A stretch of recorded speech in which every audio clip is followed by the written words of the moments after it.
Hi guys, welcome back to my YouTube channel. तो आज मैं आपको सीए फाउंडेशन के लॉ से कुछ चीज़ें बताने जा रही हूँ। आज मैं आपको बताने जा रही हूँ कुछ प्रोविजंस जो कि माइनर से रिलेटेड हैं। अब माइनर सबसे पहले क्या होता है आप ये जान लीजिए। तो according to Indian Majority Act 1875 एक माइनर वो होता है जो 18 साल से कम उम्र का होता है। ये माइनर की डेफिनेशन कहीं भी कॉन्ट्रैक्ट एक्ट में नहीं दी गई है, ये मेजॉरिटी एक्ट से ली गई है। तो माइनर 18 साल से नीचे वाला कोई भी पर्सन हो सकता है। अब सबसे पहली बात, माइनर से किया गया कोई भी कॉन्ट्रैक्ट वॉइड होता है। मैं गई किसी शॉप पे, मैंने उससे उधार में परचेज़ किया सामान, उसने मेरे नाम का बिल काटा, लेकिन वो मुझसे कभी भी पैसे नहीं ले सकता है। क्यों नहीं ले सकता है? क्योंकि मैं माइनर हूँ। सपोज मैं माइनर हूँ, ऐसे मैं माइनर हूँ नहीं, एनीवे तो वो मुझसे पैसे नहीं ले सकता है क्योंकि एक माइनर के साथ किया गया कोई भी कॉन्ट्रैक्ट वॉइड एब इनिशियो होता है। That means void from the very beginning होता है। इससे रिलेटेड एक बहुत ही फेमस केस हुआ था, मोहिरी बीवी वर्सेस धर्मोदास घोष। ये आपको सीए फाउंडेशन में जाके पढ़ने मिलेगा।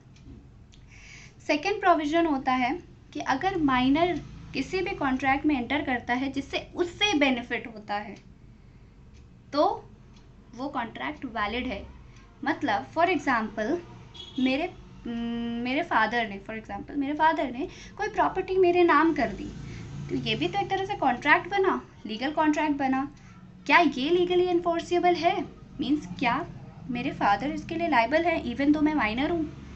Yes, he is liable because इसमें मैं लाइबल नहीं हो रही हूँ, इसमें मुझे कोई बेनिफिट मिल रहा है। तो कोई भी कॉन्ट्रैक्ट जिसमें माइनर को बेनिफिट मिलता है वो वैलिड होता है, वो एब्सोल्युटली वैलिड होता है। थर्ड ये है कि अगर मैंने किसी भी इंसान से कॉन्ट्रैक्ट किया ये झूठ बताते हुए कि मैं एक मेजर हो चुकी हूँ, कि मैं अब माइनर नहीं रही, मेरा एज 18 से ज़्यादा हो चुका है और मैं उससे कॉन्ट्रैक्ट करती हूँ फ्रॉडुलेंटली कॉन्ट्रैक्ट करती हूँ, और बाद में जब केस होता है तो मैं कोर्ट में कहती हूँ कि अरे मैं तो माइनर थी, तो भी वो बच सकता है, तो भी माइनर लायबल नहीं होगा। माइनर ये कह के बच सकता है कि वो तो माइनर है और इसमें वो लायबल नहीं होगा। फोर्थ चीज़ है कि अगर मैं किसी मेजर के साथ किसी कॉन्ट्रैक्ट में जॉइंटली एंटर करती हूँ, फॉर एग्जांपल मैं हूँ, मेरा भैया है बड़ा, राइट, वो मेजर है, मैं माइनर हूँ, हम दोनों किसी कॉन्ट्रैक्ट में एंटर करते हैं तो वो उस कॉन्ट्रैक्ट के लिए लायबल ठहराया जा सकता है, मैं नहीं। मीन्स इस सब बातों से हमें क्या पता चलता है कि माइनर कभी भी किसी भी कॉन्ट्रैक्ट के लिए लायबल नहीं हो सकता है, राइट। और एक चीज़ होती है कि अगर मान लीजिए मैं माइनर हूँ और मैंने माइनर होते हुए कोई कॉन्ट्रैक्ट किया और मैं मेजर हो गई, अगर अब मैं मेजर हो गई तो वो जो बंदा था जिसने मुझे माइनर समझ के कॉन्ट्रैक्ट किया या माइनर रहते हुए मेरे कॉन्ट्रैक्ट किया, वो मेरे मेजर होने पे मुझसे कोई भी पैसे रिकवर नहीं कर सकता है। समझ रहे हैं? इसको कहते हैं ratification of contract. Means past liability को एक्सेप्ट करना। मैंने कोई पास्ट में लाइबिलिटी इनकर करी थी और उसको मैं बाद में एक्सेप्ट कर रही हूँ, इसको कहते हैं रैटिफिकेशन।